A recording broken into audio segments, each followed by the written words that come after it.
The Electoral College was specifically designed to deny the will of the people.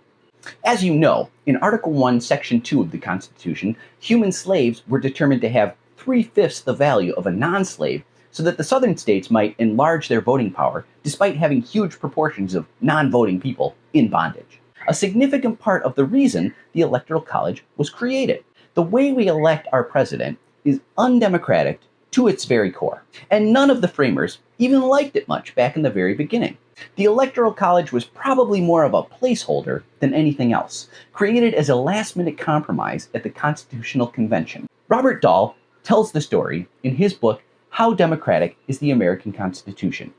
The framers didn't create the Electoral College because it was the best option, but rather because it was the least worst option. Framer James Wilson called it the most difficult decision conventioners faced. As Dahl says, the arrangement they finally cobbled together at the last minute was adopted more out of desperation, perhaps, than any great confidence in its success. The Electoral College was simply el ultimo hombre, the last man standing. From the outset, a popular vote by American citizens was never even considered.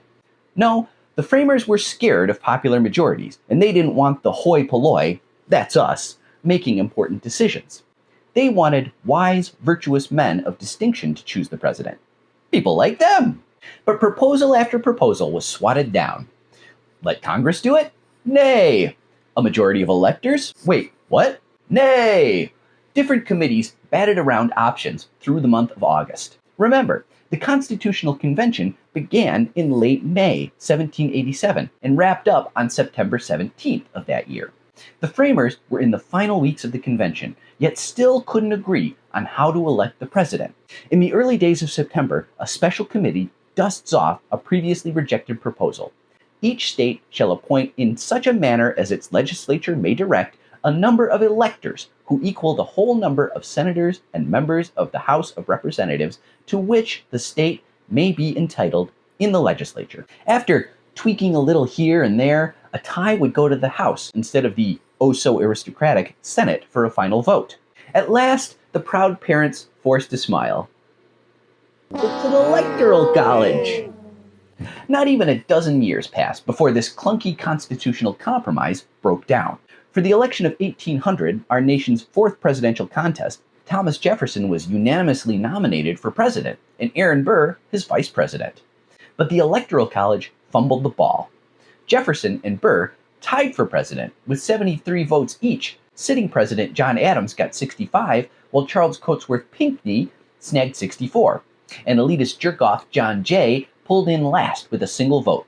John Jay was our first Chief Justice of the Supreme Court. He famously said, "Those who own the country ought to govern it." We were better off not having him as president. The point is that the rickety rattletrap Electoral College blew up almost straight out of the gate. After a week and 36 ballots, Jefferson finally came out on top, and an important flaw had been exposed. The 12th Amendment was swiftly passed, putting nominees for president and vice president on separate ballots. With that flaw fixed, the Electoral College soldiered on. It wasn't until Andrew Jackson's administration in 1832 that it became common for electors to be chosen directly by the people. But even then, the people mostly only meant white, male landowners. Women wouldn't join the national voting population until after the 19th Amendment's ratification in 1920. And despite what the 15th Amendment says, plenty of African Americans didn't get the franchise until the 1960s. But it's important to stress that when we vote for president, we are still not participating in direct popular elections. A vote in a presidential election is a vote for an elector, and not all electors are created equally. One of the compromises the Electoral College made was to strengthen the voice of smaller states. It's this compromise that vastly inflates the value of a low-population state resident's voice compared to someone living in a more heavily populated state. Wyoming, the state with the fewest people, has 3 electors, one for every 195,195 residents.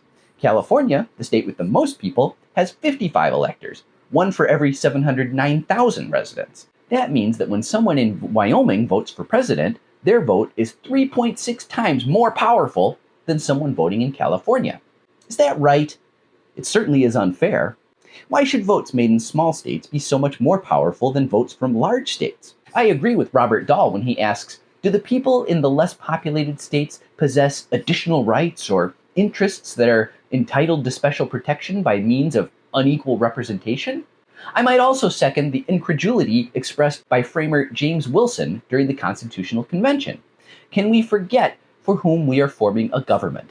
Is it for men or for the imaginary beings called states? It doesn't really matter what the framers intended anyway, because the Electoral College actively discourages presidential candidates from campaigning in every state. Big or small, the majority of states are excluded come campaign season. The only thing that matters is whether a state is viewed as competitive or not.